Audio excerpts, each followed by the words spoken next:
Halo, selamat pagi. Assalamualaikum warahmatullahi wabarakatuh. Jumpa lagi dengan saya Indah Novorniati dalam Indang Kimia Channel.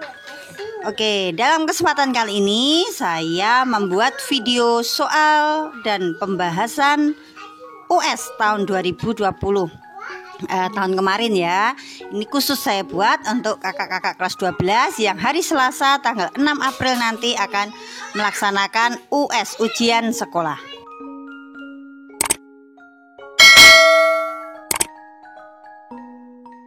Oke, mari kita mulai. Ini soal US ujian sekolah tahun 2019-2020.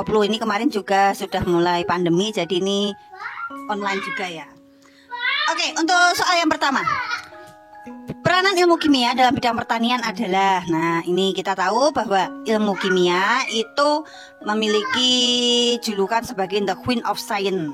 Itu merupakan pusatnya ilmu pengetahuan. Kenapa? Karena ilmu kimia ini bisa saling berkait dengan ilmu-ilmu yang lain.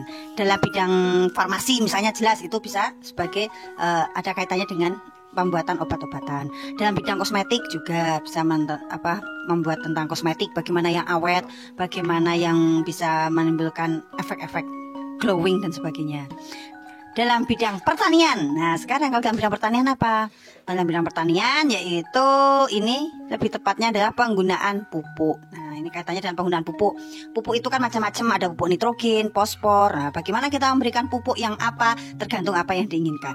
Misalkan pupuk untuk semangka itu adalah bagaimana agar buahnya besar. Nah tentunya berbeda dengan pupuk yang diberikan kepada daun pada sawi atau selada. Karena sawi atau selada itu yang diinginkan adalah daunnya yang lebat, yang hijau dan sebagainya. Jadi ini peranan ilmu kimia dalam bidang pertanian adalah penggunaan pupuk. Untuk bidang yang lainnya nanti kalian bisa pelajari sendiri ya. Oke, nomor 2. Lambang unsur dari karbon, kalsium, krom, dan kadmium adalah bla bla bla. Oke, kita tahu karbon itu lambangnya adalah C, kalsium Ca, krom Cr, dan kadmium itu Cd atau ya kadmium. Oke, berarti ini jawabannya adalah D. Nomor 3, berikut ini yang termasuk perubahan kimia adalah, perubahan itu ada dua macam, perubahan fisika dan perubahan kimia. Perbedaannya di mana? Kalau perubahan fisika itu perubahan yang tidak menghasilkan zat baru, berarti zatnya itu tetap, atau dengan kata lain bisa diubah menjadi bentuk kembali lagi ke bentuk asal. Contohnya apa? Contohnya ini, kayu menjadi kursi. Kursi bisa nggak berubah jadi kayu lagi? Bisa. Kenapa sih kayu bisa disebut kursi? Oh, karena ada kakinya 4, ada tempat duduknya, kan seperti itu. Berarti ketika salah satu dirubah, nanti si kursi itu, misalkan kayunya sudah kursi itu sudah tidak memiliki sofa untuk duduk, sudah tidak terdiri dari istilahnya sudah dipotong-potong gitu kan, itu nanti menjadi kayu lagi sebutannya, dan lain sebagainya. Air menjadi es, air itu kan H2O menjadi es. Es itu juga rumusnya H2O. Yang membedakan apa? Yang membedakan adalah wujudnya. Kalau air kan cair, aki ya, atau larutan atau liquid lah mungkin nanti. Kalau es itu berarti wujudnya adalah padat, es solid. Air menjadi uap, ini juga sama, tetap rumusnya H2O. Yang berubah apa? Fasenya. Semula liquid, kemudian berubah menjadi G atau gas. Besi menjadi paku, sama, besi menjadi paku. Paku bisa disebut lagi menjadi besi dengan ketentuan-ketentuan tertentu. Kalau gitu yang dimaksud perubahan kimia yang mana? Perubahan kimia tidak bisa kembali ke asal. Kalau kembali ke asal ya nggak bisa. Contohnya apa? Kertas koran menguning. Kertas koran menguning itu apa sih? Oh, kertasnya semula kertas baru, bisa membayangkan ya, oh kertas yang baru koran itu seperti itu. Ketika udah menjadi kuning, oh berarti udah rusak, udah lapuk gitu loh. Apakah bisa lagi kembali ke bentuk semula ke kertas koran yang masih baru gres? Tidak bisa. Nah, itu namanya perubahan kimia. Perubahan yang tidak bisa, perubahan yang menghasilkan zat baru, berarti tidak bisa kembali lagi ke bentuk awal. Oke, 3B. 4. Komponen yang terdapat dalam suatu campuran dapat dipisahkan dengan pemisahan campuran, antara lain penyaringan, penyulingan, kromatografi, kristalisasi, dan dekantasi. Oke, kita bahas dulu. Penyaringan itu ya disaring biasa ya, itu pakai filter, pakai saringan. Penyulingan ini adalah pemisahan berdasarkan perbedaan titik didih. Misalnya penyulingan itu memisahkan minyak. Minyak itu ada banyak komponen, ada LPG atau gas alam, kemudian ada bensin, ada solar, ada apa itu? Nafta atau lilin, ada aspal tuh yang paling ampas. Ke 6 hal yang saya sebutkan tadi itu merupakan satu apa namanya ya? Satu keluarga, yaitu keluarga minyak bumi. Yang membedakan apa? Yang membedakan adalah perbedaan titik didihnya. Gas itu yang paling kecil, titik didihnya paling kecil, paling atas sendiri. Kemudian ketika titik didihnya dinaikkan, akan menjadi aftur. Aftur ini bahan bakar ya, bahan bakar dari pesawat. Ketika titik didihnya dinaikkan lagi, akan berubah menjadi bensin. Ini bahan bakar untuk kendaraan darat. Kemudian dinaikkan lagi menjadi bahan bakar batu apa namanya yang lainnya lagi. Kemudian sampai dengan lilin atau wax atau malam, dan sampai paling tinggi sekali atau kalau dilihat dari gambar tungku itu ya berarti yang paling bawah ini adalah aspal atau ampasnya. Itu penyulingan. Jadi perbedaan pemisahan campuran berdasarkan perbedaan titik didih itu penyulingan. Contoh lain adalah menyuling minyak kemiri, merubah minyak kemiri dari kemiri yang diekstrak, titik didihnya berdasarkan perbedaan titik didihnya akan didapatkan nanti minyak kemiri. Kromatografi itu perbedaan ini pemisahan campuran berdasarkan gaya laju. Bentar saya carikan. Oke, kromatografi yaitu prinsip kerja kromatografi didasarkan pada perbedaan kepolaran antara partikel zat yang bercampur pada medium tertentu dengan pelarut tertentu. Ini contohnya adalah pemisahan zat warna dari tinta. Kalian bisa membayangkan ketika kalian menuliskan setitik gitu ya di dalam kertas polos pakai kertas spidol. Setelah itu percikin air atau kena air aja lah, apa yang akan terjadi? Ya, yang akan terjadi adalah warna tinta tadi akan berubah, warnanya akan berubah jadi bermacam-macam warna. Nah, itu contoh kromatografi, itu pemisahan zat warna dengan metode kromatografi. 4. Komponen-komponen yang terdapat dalam satu campuran dapat dipisahkan dengan berbagai cara pemisahan campuran, antara lain penyaringan, penyulingan, kromatografi, kristalisasi, dan dekantasi. Untuk mendapatkan garam dapur dari air laut dapat dilakukan pemisahan campuran dengan cara, ini jawabannya apa? Sebelum bisa menjawab, saya terangkan satu persatu.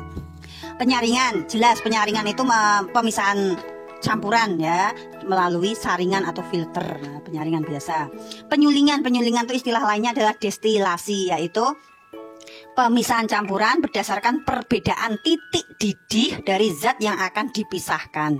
Contohnya apa? Contohnya memisahkan fraksi minyak bumi. Fraksi minyak bumi itu bagian-bagian minyak bumi. Minyak bumi itu bisa terdiri dari bensin, oli, minyak tanah. Nah, itu yang membedakan apa? Yang membedakan adalah titik didihnya. Kristalisasi itu contohnya adalah ketika membuat garam.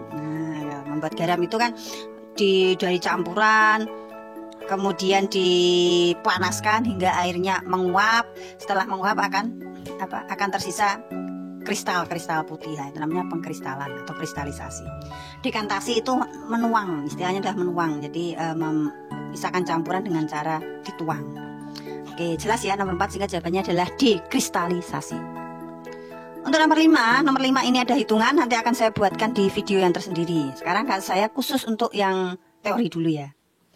Lanjut nomor 6. Gagasan utama dalam teori atom Rutherford adalah tentang, nah ini perlu kita ingat bahwa teori atom itu ada 4 macam, yaitu Dalton. Dalton itu disebut juga dengan, ini kata kuncinya Daltonnya adalah atom adalah bagian terkecil yang tidak dapat dibagi-bagi lagi. Ini dilambangkan dengan Dalton itu adalah atom bagikan bola pejal menurut Dalton.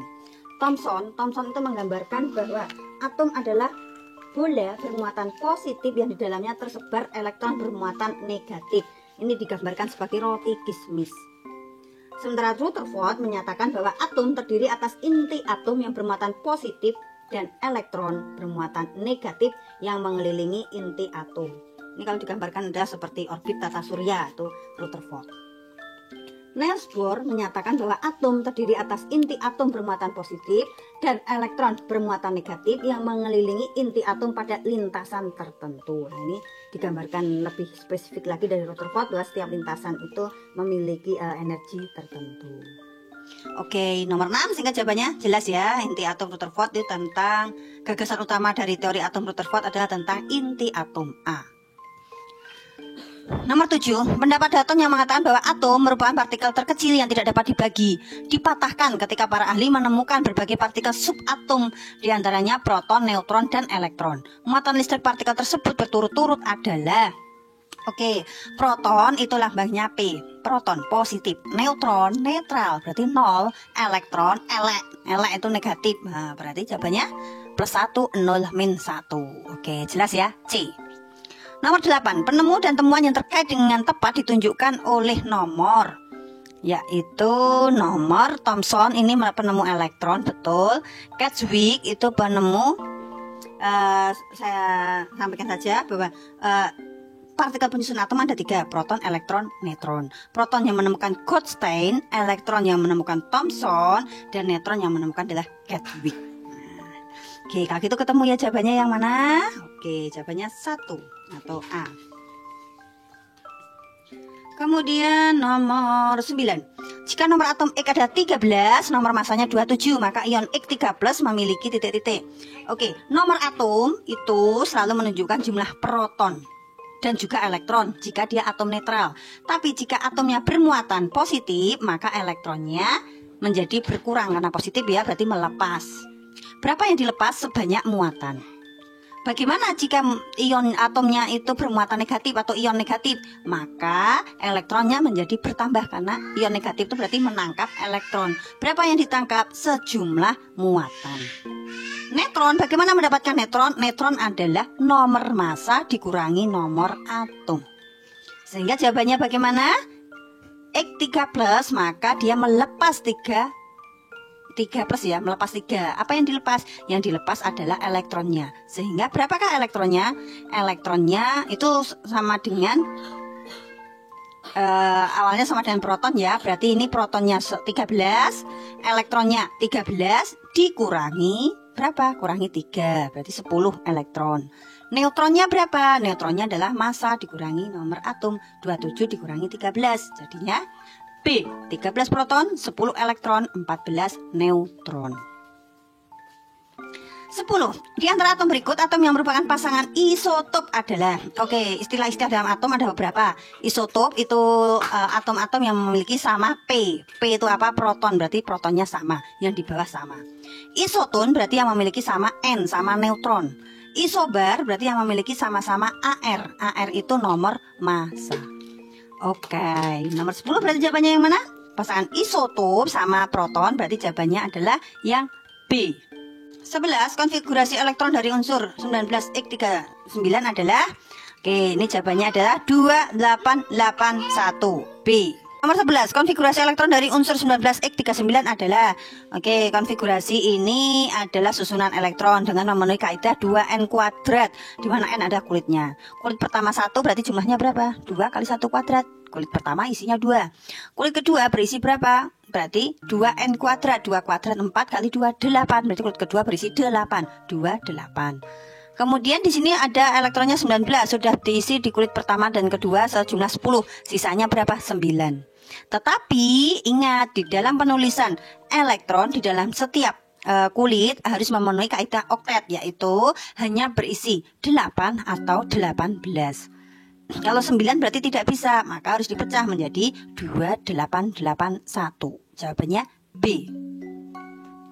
Nomor 12, unsur dengan konfigurasi 2882 terletak pada periode dan golongan. Kita ingat kembali, periode itu menunjukkan banyaknya kulit. Dilihat kulitnya ada berapa? 2882. Ada 4 digit, ada 4 ya, berarti periodenya adalah 4. Golongan ditunjukkan oleh angka yang paling belakang. Ini menunjukkan elektron valensi. Elektron valensinya berapa? 2, berarti ini termasuk golongan 2. A atau B ya. Nah, kalau pakai sistem kulit semacam ini maka udah pasti udah golongan A. Sehingga nomor 12 jawabannya A. Nomor 13 ini adalah hitungan, akan saya jelaskan dalam video tersendiri nanti. 14 juga sama, 15 sama, 16 sama, 17 sama, 18 sama. Saya buatkan video tersendiri.